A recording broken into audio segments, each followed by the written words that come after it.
Hi everyone, it's AJ and welcome back to the channel.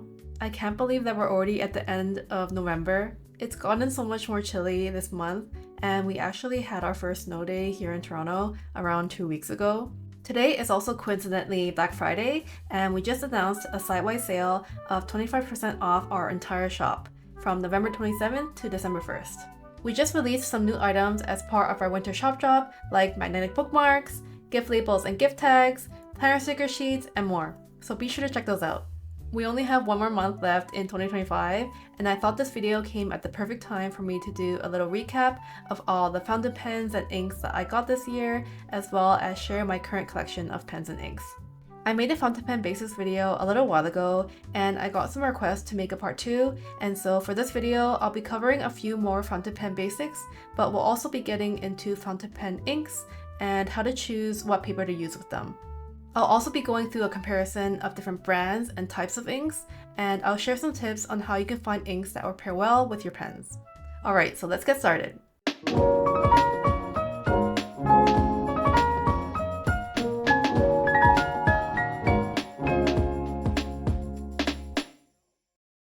Okay, so we have a lot to go through in today's video, but to recap what happened in part 1, if you didn't see it yet, I recommend watching that video first, where I went over the fountain pen basics, such as the anatomy of a fountain pen, the different nib sizes from extra fine, fine, all the way to broad, as well as fountain pen maintenance. We'll still be covering some basics when it comes to choosing the right pens for you when I go through some of my pens later on in the video, but the main focus of this video will be to talk about fountain pen inks. And almost as important as the inks, I'll also be covering what types of paper would work well with fountain pen inks versus some that you should maybe stay away from. I'll also be going through my personal collection of inks, some of which I have here and some of which I have also off screen, but I won't be sharing my entire collection just because it would make this video really long. If you are interested in a full-length video of my entire collection of inks and pens, leave a comment below and maybe I'll get to it one day. So to start, I wanted to briefly talk about the different types of inks that you can buy and how they differ from one another. There are two main types of fountain pen inks: water-based or dye inks and pigment inks. Starting off with, what are water-based inks? The majority of fountain pen inks on the market are water-based dyes, and they're made by fully dissolving colored molecules in water, sort of like food coloring. And when using water-based inks in your fountain pen, the water soaks into the paper fibers and carries the color along with it. Some water-based dyes could contain more water than others, and so you'll sometimes hear that this one ink or brand offers wetter inks than other brands. So that's just something to keep in mind when shopping for inks, is that different brands' water-based inks can vary in its composition. So we'll go through some of the pros and cons of water-based inks. Starting off with the pros, water-based inks have very vibrant colors, often much brighter than pigment inks. Because the color is dissolved in water, it creates this transparency that allows for light to pass through the color layer and then reflect off the paper, which results in a more saturated and vivid color.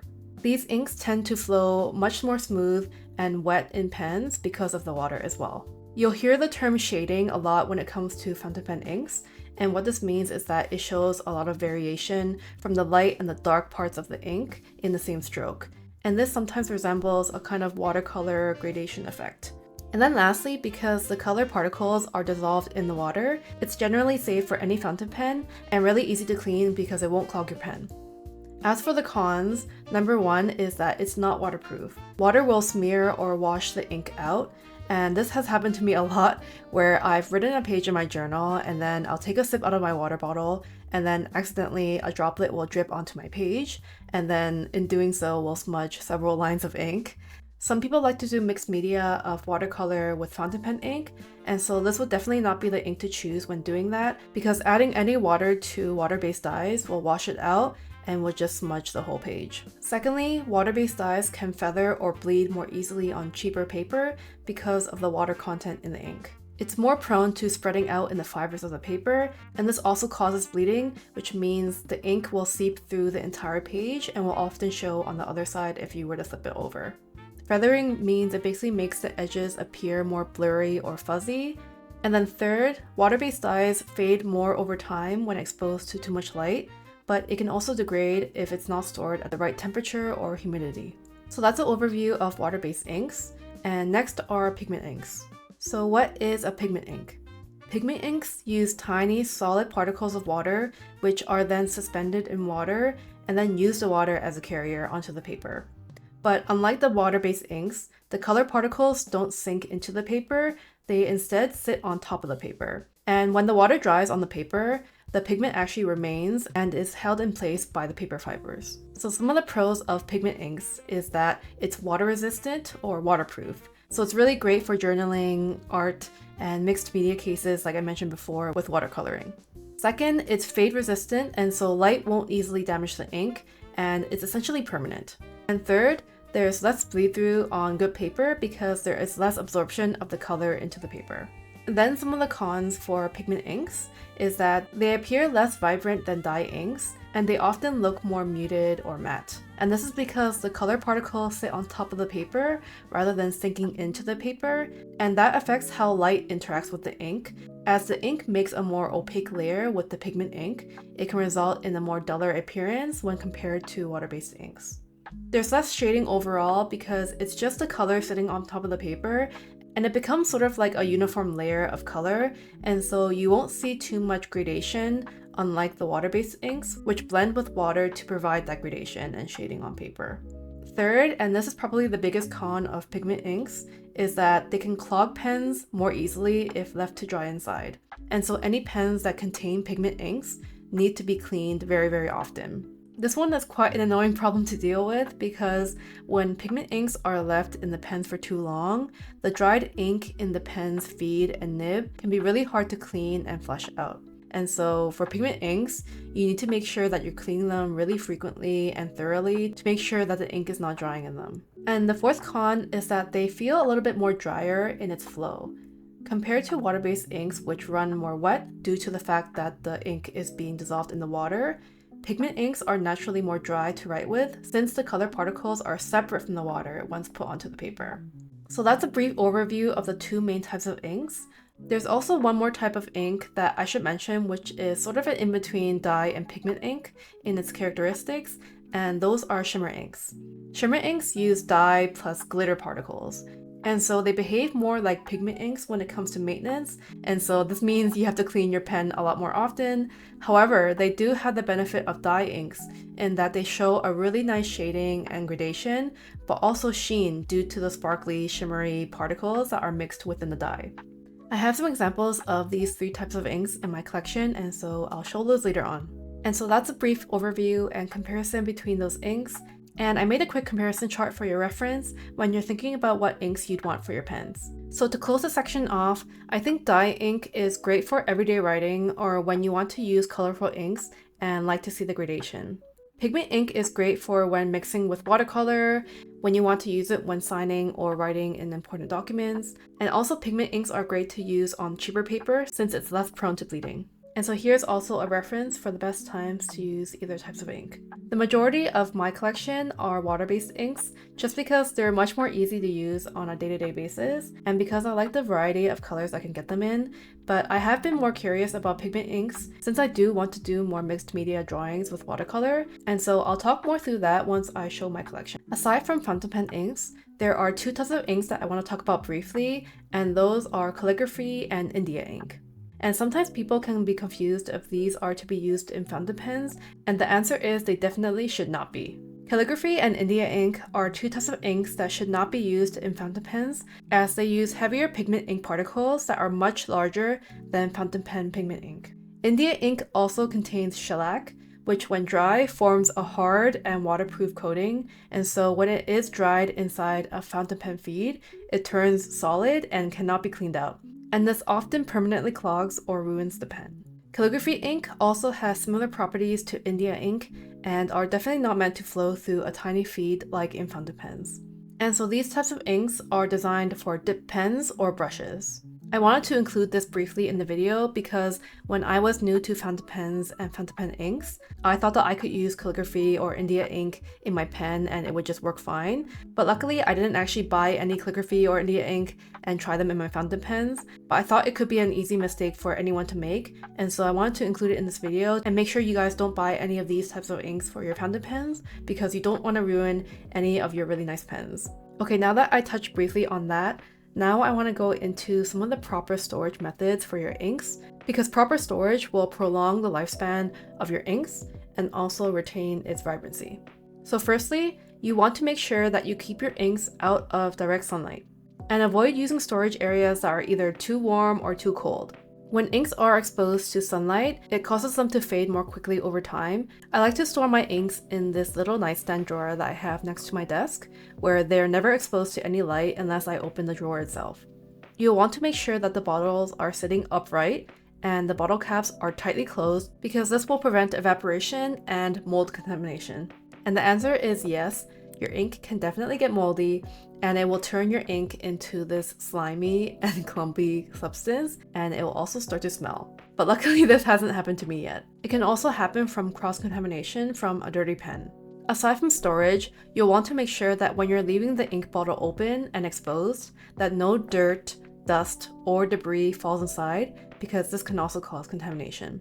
When you're done with the ink bottle and want to refill it with new ink, this can cause mold as well, because you're mixing two liquids and either of them could have been contaminated prior to the mixing. Alright, so that was an overview of fountain pen inks and when to use one type over the other, and also how to store your inks properly so we can extend its lifespan. To end this section off, I'd say that my personal recommendations for a fountain pen ink for somebody who's just getting into this hobby are to start with something versatile like a blue or black or even brown water-based dye ink. I think that gets you into writing with fountain pen ink before diving into more vibrant colors, and especially before dealing with pigment or shimmer inks. I'd also recommend getting a small 15 to 20 milliliter bottle of ink to start with, or if you have a local stationery store that offers 5 milliliter samples of inks before splurging for a large bottle, because these can take a long time to go through and you want to make sure that you really like the color and its properties. Or even if you have friends who are also into fountain pens and inks,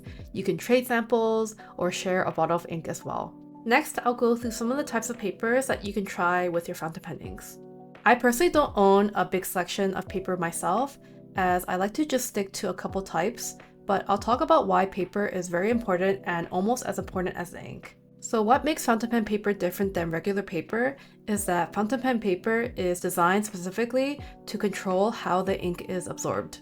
Unlike regular paper, which absorbs the ink quickly, good fountain pen paper should absorb it slowly and keeps the ink on the surface for longer to allow for crisp edges, shading, and sheen. Fountain pen ink contains more water than your typical ballpoint pen ink, and so having paper that has these qualities help bring out its color, vibrancy, and shading. So when the paper is too absorbent, it results in feathering, which means the edges appear more blurry and aren't that crisp, and they also result in duller colors. You also want to keep in mind that a higher weight or GSM paper does not necessarily mean that it will always be more fountain pen friendly.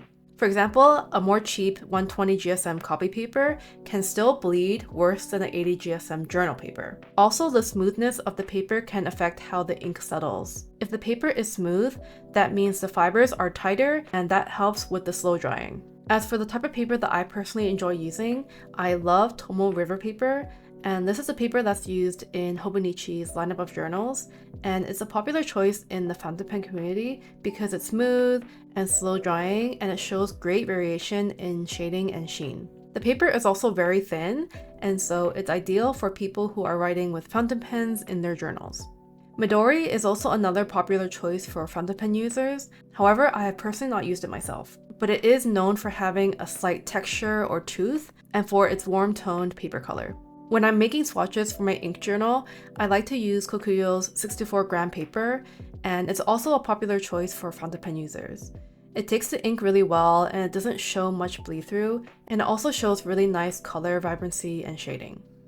Lastly, I also sometimes use my fountain pens in my rodeo notebooks because it's another smooth and reliable type of paper, and the drying time isn't too bad. Fountain pen paper is quite important when using a fountain pen because it can also affect the durability of your fountain pen nib. The nib is usually the most expensive part of a fountain pen, and so you want to make sure that you're using really nice quality paper when using your pens. Generally, it's better to use smoother paper as it won't cause feedback with your pen and it won't damage it over time. Okay, so that was a lot of information to take in, but that will be the end of the fountain pen inks and paper section, and so the rest of the video should be more fun because now I'll be sharing some of my inks and also pens from my collection. I have some of my inks here on the side, but I do have a bigger collection off screen. I'll share some of my favorites along with water-based dyes, pigment inks, and sheen inks.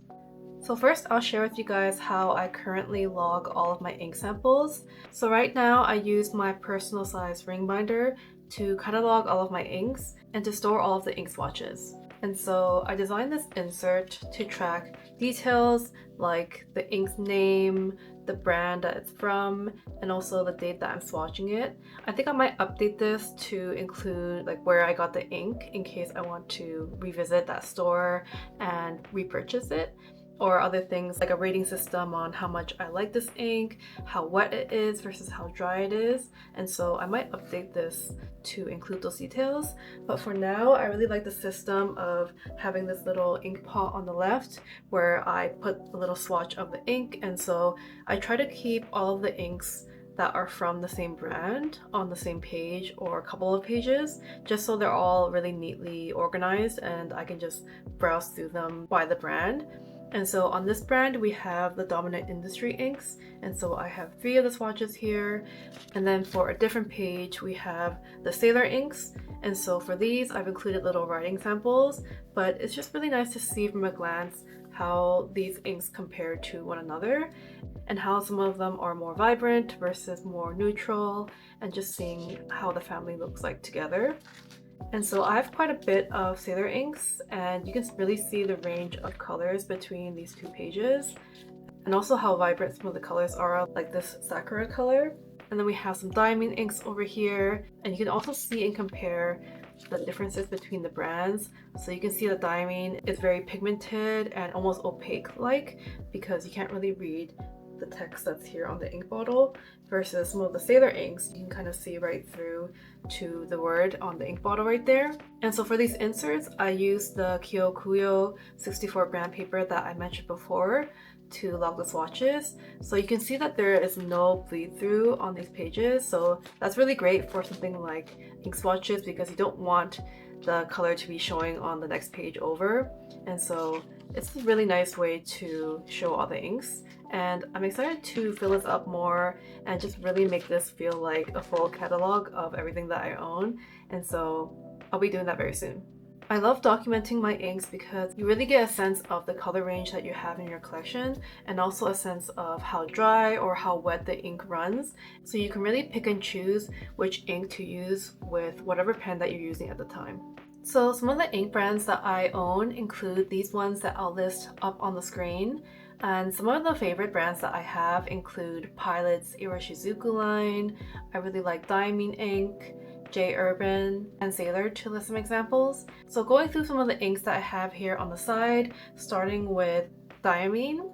And so this is Diamine Salamander, and this has been a long time favorite of mine. I really like Diamine's inks because they're very pigmented and they have a really wide range of colors, but also their inks are very affordable, and this is actually an 80 milliliter bottle, and so this will last me a long time. I also own Raw Sienna, which is another color that I really like from the Diamine line, and this is a more warm brown color, I would say, and this is like a neutral green. And together they pair really well in my autumn spreads. I really like the look of brown and green inks together, and so I'm often pulling these out and using them in my pens. Next is one of my favorite inks, and actually first color that I got from the Pilot Iroshizuku line, and this is the Fuyu Seogun color, which is kind of like a misty gray blue. And I really like this color because it's very neutral, and I really tend to lean towards more neutral colors when it comes to my everyday journaling.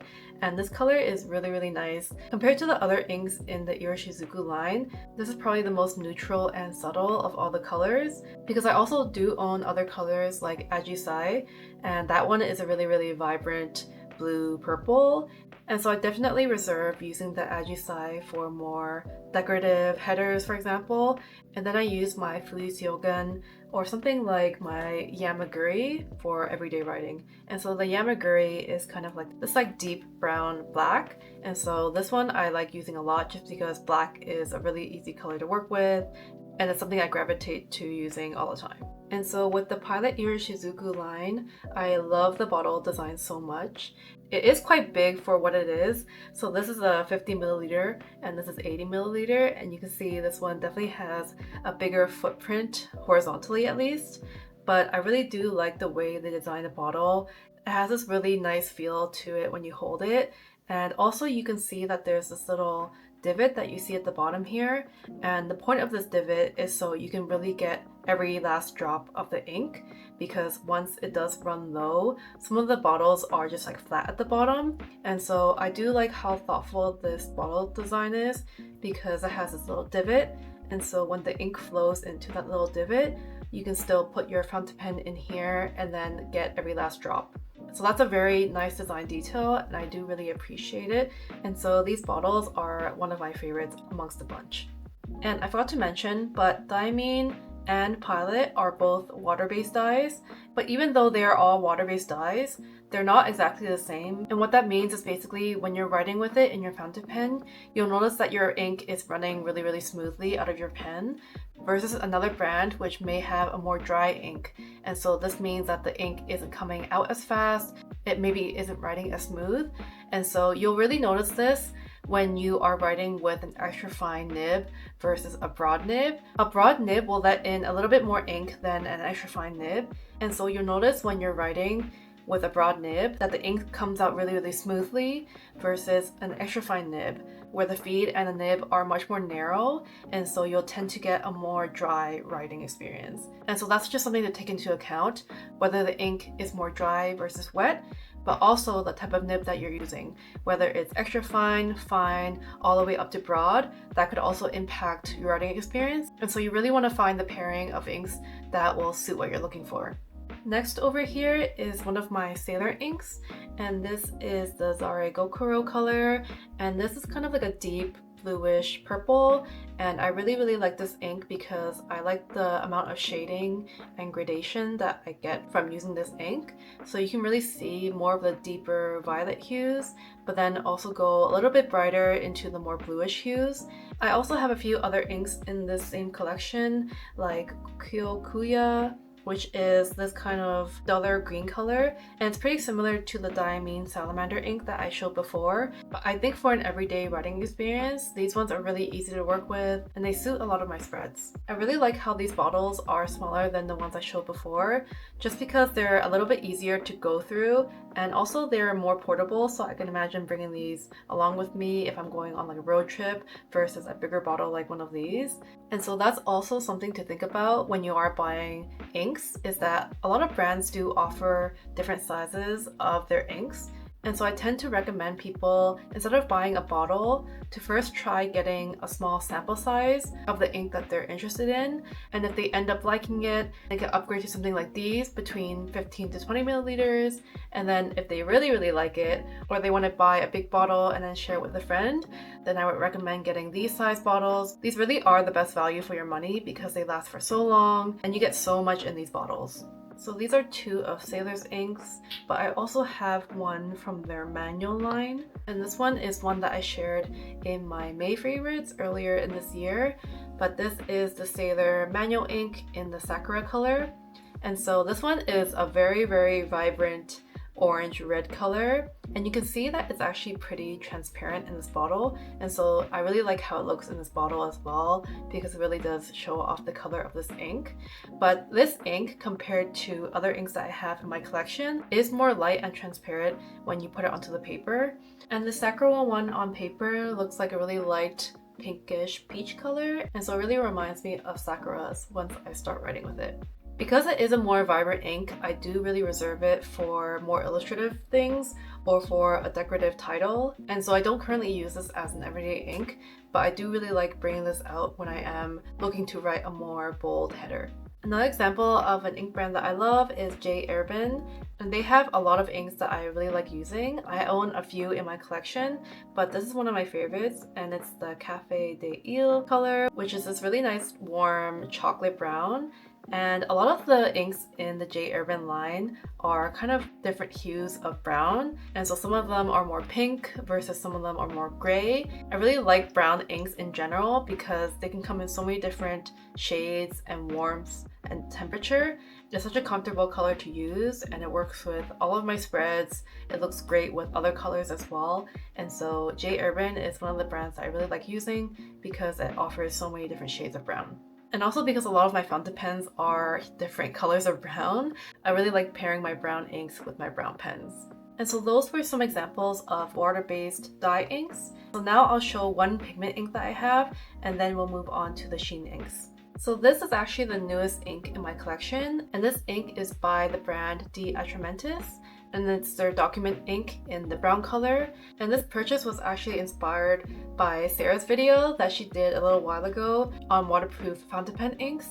If you haven't watched that yet, you should definitely watch it because she went on a search for a waterproof black ink and she evaluated a few brands on this criteria and she came out with De Atramentis being her favorite. And so because this is a pigment ink, it is permanent and waterproof, and so I want to use this for when drawing and painting with watercolor. It's this really nice subtle brown color, but they also have a lot of other colors. Despite this being a pigment ink, De Atramentis actually has a lot of pretty vivid colors when it comes to their document ink line, and so you get a large range of different colors that you can buy. I think if I do like this ink, I might look into getting the black or gray version as well, because I was kind of on the fence between these two, and I did end up getting the brown because I think brown is just a really nice warm neutral color and it still works with everything. And so I'm excited to use this and maybe I'll make a video about it sometime in the future. So that is an example of a pigment ink, and then we have some of the fun inks with our sheening inks. And so this one is the first one that I'll share, and it's by the brand Ferris Wheel Press. The inks by this brand feel very whimsical, very bright and vivid. And so this one is their Green with Curiosity color and in the 20 milliliter bottle, but it's this bluish green color that has a lot of sheening and shading in the ink. And you can kind of get a sense of some of the sheen that's right here at the bottom. And so when the sheening ink bottle has been sitting there for a while, all of the sheening glitter kind of builds up at the bottom. And so when you are getting ready to use this ink, you kind of want to rotate it a few times just to disperse those particles in the dye ink. And so once that is done, you'll see that the glitter is no longer at the bottom and it's spread out amongst the dye. I really like the look of Ferris Wheel Press's bottles because they almost look like little potions and I think that's so cute. I have an example of one of their bigger bottles, and so this is the Royal Rhubarb color, and it's this really nice saturated pinky color, and so you get a sense of the different types of packaging from the same brand. And so I just really like the way it looks. It's very simple but also really nice with these gold details, and they just look like little potion bottles, so I really like how they look. And the logo itself is really nice, and you get a sense of the different motifs and inspiration between some of the inks, and so I really enjoy that aspect of inks as well. So the last example that I have is actually a water-based dye ink, but also its sheen counterpart. And so this is the Tuna Gray color by Dominant Industry, and this is actually an exclusive partnership ink that Dominant Industry had with a local stationery store here in Toronto called Wonder Pens.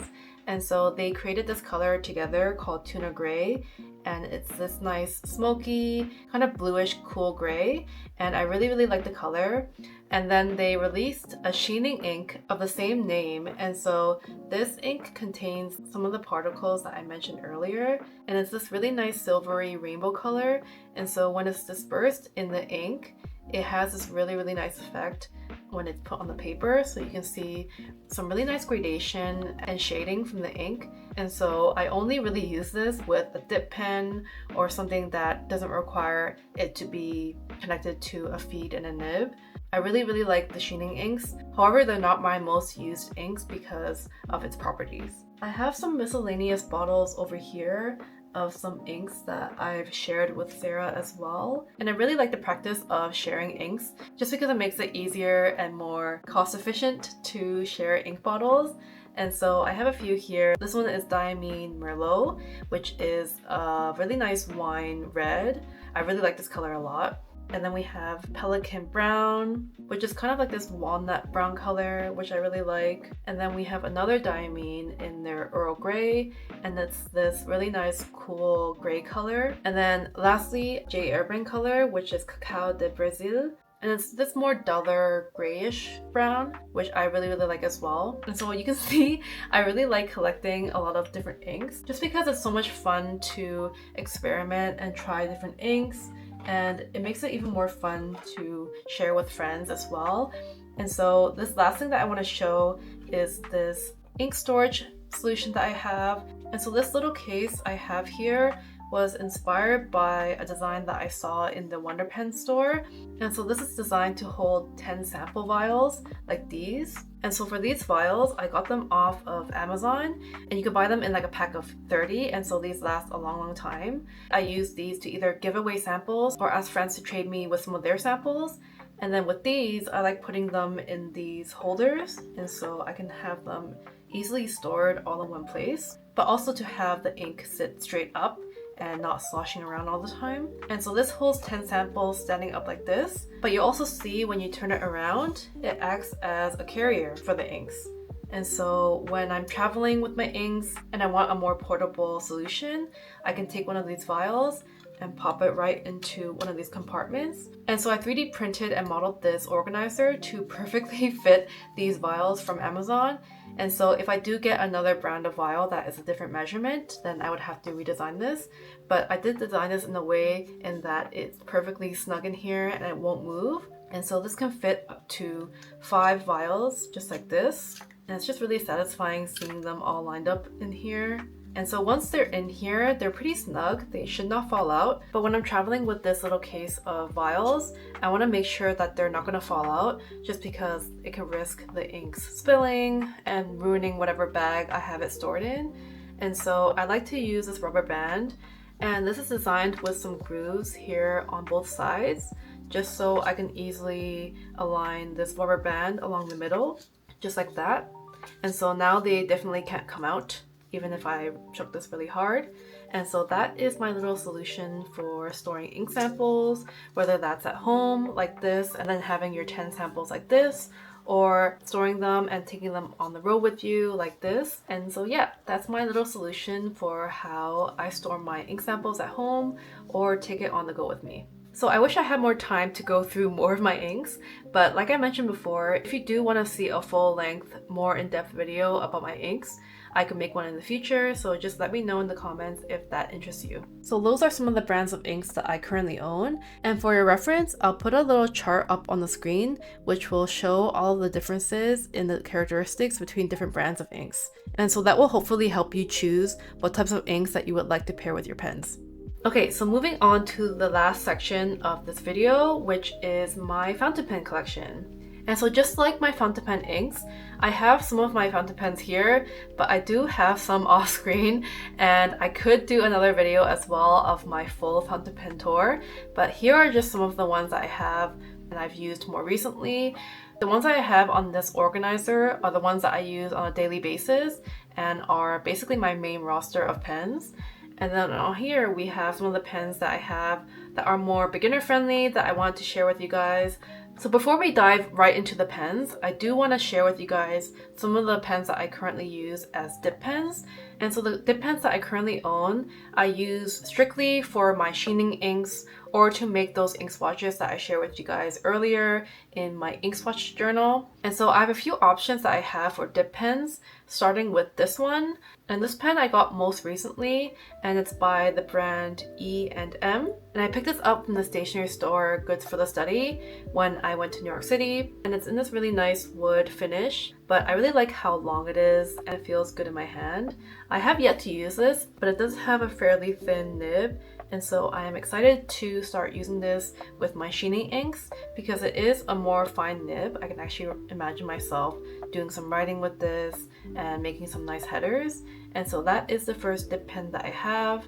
Another dip pen that I have is by the brand Jinhao, and I've mentioned this brand a couple times before because I do have some of their Jinhao 82 model fountain pens, one that I have right here. But I did learn shortly after that they did have a dip pen version of their fountain pens basically. But when you uncap it, there is a glass nib, and I really like this glass nib as opposed to a metal nib because it makes it really easy to clean and wash. And so I exclusively use this dip pen for my ink swatches that I have in my journal, and it's just really easy to dip it in your ink and then do that sample. And I usually have a bowl of water that I have on the side, and I just dip my pen in there to get that ink off, and then I'm ready to do another sample with a different ink.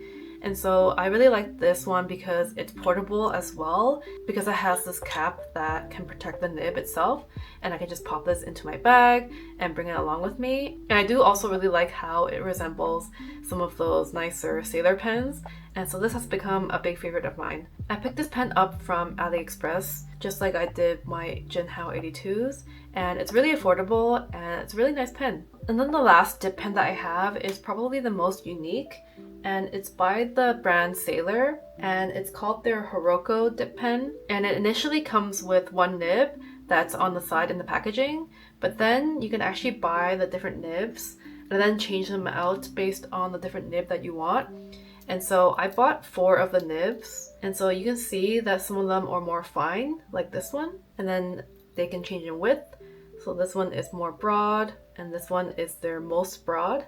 And then we have this nib that kind of flares out at the end. And so I bought all 4 of these because I thought it would be fun to experiment with different sizes of nibs, all the way from fine to broad. And I really like this system because it makes it really easy to test how the different inks will look like with a more fine nib versus a more broad nib without going through all the work of inking one of your actual fountain pens. Using this dip pen makes it really easy to see how your ink will look like in a broad nib, for example, versus a fine nib, and to really see that shading and gradation. And so usually I like to take one of these nibs and then just simply pop it into the hole of the Hiroko pen, and then you have a dip pen like this. And so I would use this just to dip it into a pen and then do a writing sample. And then if I want to switch to a broad nib, I can easily just take it out and then put in the broad nib, and then we have a brand new dip pen. And so this dip pen has become a quick favorite of mine just because it does offer a lot of versatility in my needs when it comes to swatching different inks. And so I'll definitely be using this dip pen a lot in the future. So that's a quick overview of some of the dip pens that I have. And so I'll go through some of these pens that I have here on the side before I share my main roster of pens. And so the first few pens that I want to share with you guys are some of the beginner pens that I would recommend to anyone getting into fountain pens. And so we have this pen, which is actually the very first fountain pen that I got, and this was gifted by a friend. This pen is by the brand Ferris Wheel Press, which we saw their inks before. It's in the model Carousel, and this one I believe is in the medium size nib, and it's actually one of the few mediums I have, and so I really like using this when I do want to use a more broader nib. So this pen definitely doesn't have any bells and whistles to it. It's just a very simple pen, and I have this converter in it to fill it up with any ink of my choice. And then we have some fountain pens that are some of my favorite beginner fountain pens, starting with this one, which is the Pilot Kakuno. And I showed this pen in part 1 of the fountain pen basics video, but it's a very solid beginner pen. It's very affordable, and it comes in a few colors and also different nib sizes. And I really like the clear demonstrator model of the Kakuno, so you can see the whole anatomy of your fountain pen along with the ink that you choose to put into its converter. But it is this really simple pen as well, just like the Carousel. And one thing I really like about the Kakuno is that all of the nibs have this little smiley face with a tongue sticking out, and I think that's just so adorable and just a nice friendly touch to a fountain pen. And then we have something very similar, and this is by the brand Platinum, and it's called the Platinum Preppy. This pen I picked up from the Yosaka stationery store in New York City, but this one's a nice limited edition one that has these little koi fish around the barrel, and then I put a gold converter inside just to add some nice contrast with the outside.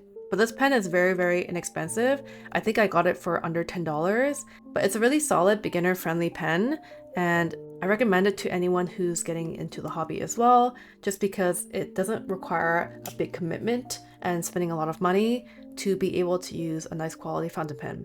And then lastly, as part of the beginner fountain pen category, this one is the most expensive out of the other pens. And so this one is by Lamy, and it's their Safari pen. And I shared and talked about this pen in another video that I did, but I do highly recommend this pen for anyone getting into fountain pens because it does teach you the proper grip when you are holding a fountain pen. So for this Lamy pen, what makes it special is that when you look at the nib straight on, you can see that the grip section around the nib is triangular. And so the reason for that is so you're taught to hold it in a specific way to teach you the proper ergonomics when it comes to writing with fountain pens, because it is a little bit different than writing with a ballpoint pen. And so the Lamy Safari does get you used to writing with that type of grip. And so that's the main reason why I would recommend the Lamy Safari. Not only because it's a nice looking pen and not too expensive, but it will also teach you how to use your pen and how to hold a fountain pen correctly. And so those are the 4 beginner fountain pens that I have in my collection. I also do have an honorable mention, which is the Jinhao 82. And so this is a pen that I've also mentioned in the past. This pen is a very beginner friendly pen, and it's also a really nice looking pen. So I have the Jinhao 82 in a lot of other colors, but I chose to mix and match the caps as well as these little end pieces to make little Frankenstein models. And so this one is a Frankenstein model of the black and cream color, and I really like how it ended up looking. But these pens are known to be dupes of the Sailor pens just because it does have this little band in the middle, and also the design of the pen itself does really resemble a Sailor pen. And so this pen I would also recommend to anyone looking to get into fountain pens. It is pretty inexpensive, and I got this one off of AliExpress, and so it's pretty accessible to get. So some of the other pens that we have here are starting with this one, which is also by Jinhao, and it's their dupe of the Pilot Vanishing Point, which I have on my stand here, which I'll go into. And so the special thing about this pen is that it's capless, in that it doesn't have anything to actually cap off your nib. It is still protected from getting dried out or anything because there's a little mechanism in here, but you can see that it's really easy to just take out and start using because you don't have to then take off the cap and then post it on the back. We have this little button at the back, which if you push, brings out the little nib at the front, and then you can start writing. And so this is a really unique style of fountain pen because it does have the clip at the bottom. And so when you are done with the pen, it's recommended that you store your pen this way when it's on the stand, just so the ink isn't flowing towards the nib. And so there's a clip here at the front, so if you are putting this in your journal bag or just clipping onto a notebook, you clip it on this way. So it is a little bit of a bizarre design, but it is pretty effective in what it does. And I'm pretty obsessed with how this clicking works, so I really like that aspect of this pen as well. And then so last on this container is this gorgeous pen by Benu. And so they very graciously sent me and Sarah 2 pens from the collection. So the one I have here is their Forest Pond pen, and it features this gorgeous blue pond scene, and it has this goldfish that's swimming through the water here, along with some lily pads, and then you see these really nice glittery pieces in the water as well. And so it creates a really effective, beautiful pen. I was really speechless when I first took this out of the packaging because of how pretty it was and how it looked in the light. And so this pen, compared to all of the other pens in my collection, is much thicker. And so when I'm holding it in my hand, it's very substantial. And then it becomes even more substantial when I post the cap on the back. And so I tend to use this pen without posting the cap, and it is a really nice writing experience. And I have this one in their fine nib, but I also have their stub nib, which they also gave to me. I use this pen pretty sparingly just because it is so pretty and I don't want to get it dirty or get scratches on it. And so I usually have a blue ink in this pen just to have it match the body on the outside.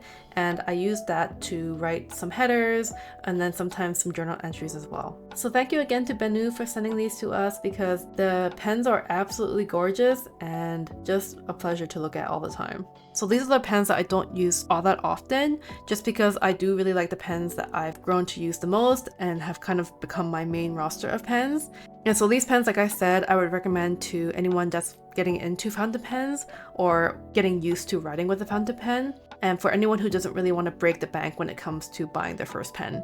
And so now I'll move on to my main roster of pens, which are the pens that I use every day, and pens I would still recommend to anyone as well, but I would say that these are more geared towards people who have written with fountain pens for a while and kind of know what they like, because they are a little bit more expensive than the pens that we have here on the right. And so we'll go a bit more quicker with these ones just because I have mentioned each one of these in previous videos. And so starting with the very left here is my Pilot Prera. This one was maybe my second or third fountain pen, and it's one of my favorite fountain pens in my collection just because it's a very unassuming pen. It's a great writer, it's so smooth, I like the blue accents here, and it's just a really solid and reliable pen. And so here are two of probably the smallest pens that I have in my collection, and these are the Kaweco Sports. And so I have these in two different colors, in the iridescent color and in the bronze sport. And so this one is a lot more heavy than the one on the left here. It's probably quadruple the weight of this plastic one, and you can really tell when you're holding both of them in your hands. But I really like these pens because of its form factor and how small they are. They're super portable, and I can just put this in my bag and not worry about them because they're very, very durable, and they're also reliable writers. I added these clips to both of them just because I thought it would add a nice touch, especially with this iridescent one. I think the silver just matches the iridescent color perfectly, and this is definitely one of my favorites in my collection just because of how it looks. This next one is my only Sailor fountain pen, and this one is actually one that I made in the Ancora store in Ginza when I went to Japan earlier this year. And so this one is a DIY one that I made with my own hands. The store has all the components in different colors, so you basically mix and match until you find a combination that you like, and then you give it to a store associate, and then they build the pen right in front of you. And so this one I have some sentimental value towards it just because I did kind of make it, but it is in the model of their Sailor Prophet Jr., I believe, and it is a really nice pen. I really like the colors that I chose with it, but I use this one a lot with my blue inks just to match the whole vibe of the pen. This next pen is a pen that I've maybe talked about 3 or 4 times just because I love it so much, and it was one of my first fountain pens as well, and this is the Pilot Metropolitan. It's also a very popular fountain pen amongst the fountain pen community just because of how reliable it is for an entry-level pen. And so I would highly recommend anyone getting into the hobby to pick up one of these once you've kind of gotten used to writing with a fountain pen, because this pen never fails me. It never fails to write really smoothly, it never skips. Even if I'm changing inks, it never fails me, and I can't say the same for the other ones in my roster. And so I would highly recommend investing in the Pilot Metropolitan because it's just the sturdiest pen that I've owned so far. And I love it so much that I picked it up in another colorway, and so I got a little baby sibling for my Pilot Metropolitan.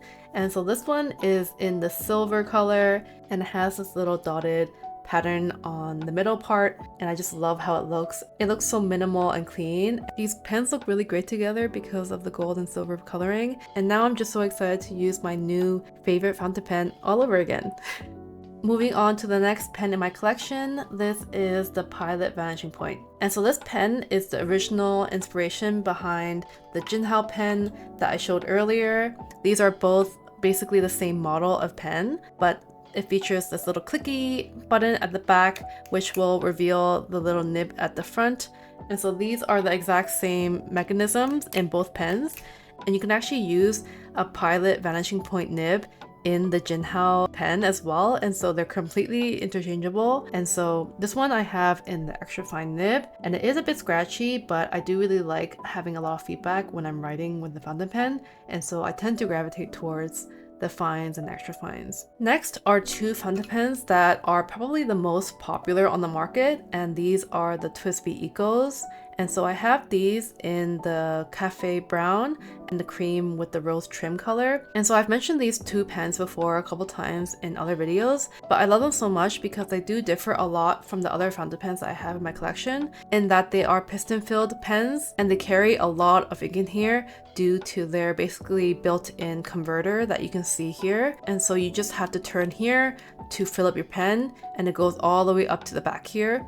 And so the ink in these pens lasts a long time, and I haven't refilled these pens even once thus far, and so that's what makes them so great. The Twisted Eagles also come in a whole ton of colors, and I actually have one more on the way, but I love how these pens look. The look and design of these pens are the main reason why I was drawn to them. I really like the form factor and the coloring and just how they write as well. It's obvious why these have become a crowd favorite. And so now we've come down to the very last pen in my collection, and this is my highly treasured Pilot Custom 823. This pen is a very popular pen amongst other people in the fountain pen community just because of how it writes. It's a very reliable writer. It's gorgeous with the design details. You can see that it has a really nice gold trim along the body, a gold cap, and most importantly, this is also a piston-filled pen, so similar to the Twisted Eagles, it has a really large ink capacity, and so that's another reason why this is a popular pen, aside from its writing experience. And another reason why it's so popular is because it has a 14 karat gold nib, and so with gold nibs they tend to be softer, and so when you're writing with these type of nibs there is more flex in the nib when you're writing, and so that contributes to a more smooth writing experience. And I noticed when I am writing with this pen as opposed to other pens in my collection is that this one writes really smooth. It basically never skips, and it's just a really buttery smooth writing experience. And so this one is definitely one of my favorites as well for different reasons, but it is a very gorgeous pen and I will never stop using this. Alright, so that's the end of the tour and we finally reached the end of the video. That was my brief intro into fountain pen inks and paper. I also hope you guys enjoyed the tour of some of my inks and pens and hope you were able to get some inspiration on what inks to choose for your pens. I think next year I'll probably hold off on buying any new pens and inks just because I want to make sure I'm spending enough time with the ones that I currently own and getting some good use out of them. But who knows, maybe a really nice limited edition pen comes out and I'll be forced to splurge. If you guys have any favorite fountain pen inks and brands, especially from brands that I currently don't own, I'd love to learn more about them. Thank you guys for watching the video and I hope you enjoyed it. I know this one was a little bit longer than the other ones I've done, but it was because there was so much information to share, so I'm really hoping that you guys were able to take a few things away from this video. If there were any questions or things that I didn't touch upon in this video, I would be more than willing to make a part 3. So just let me know in the comments if there are any topics or things that you would like me to talk about, and I can look towards making a part 3. Alright, thank you so much again, and we'll see you guys in our next one. Bye!